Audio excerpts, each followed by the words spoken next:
Hello guys, कैसे हो आप सब। उम्मीद है खैरियत से होंगे। चैनल में न्यू है तो चैनल को सब्सक्राइब कर दें, वीडियो को लाइक कर देंगे और ऐसी अच्छी वीडियो मैं आप बहनों के लिए लाती रहूँगी। तो खैर हम वीडियो को स्टार्ट करते हैं। पहले आपको मैं दिखा देती हूँ ये ड्रेस, जो कि सिंधी ड्रेस कहते हैं, मेर वर्क में है और इनको लोग अपने अपने नाम से पुकारते हैं, जैसे कि कच्चा टाका, बलोची टाका और कई नाम से पुकारा जाता है।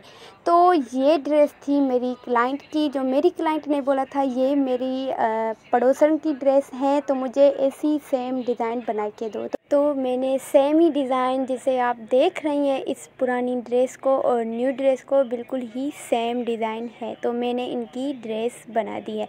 तो इनको मैंने वीडियो भर के भी दिखाया था, मेरी क्लाइंट को बहुत पसंद आया, कहने लगी बाजी वाह क्या कमाल की ड्रेस बनाई है। खैर वीडियो को इतना बड़ा करना नहीं चाहती, तो अगर चैनल में न्यू है तो मेहरबानी करके मेरे चैनल को लाजमी सब्सक्राइब कर दें और ये भी बोलूँगी कि मेरी वीडियो को लाइक कर दें। कमेंट में मुझे लाजमी बता दें कि जो है मेरी वीडियो आप बहनों को कैसी लगी है।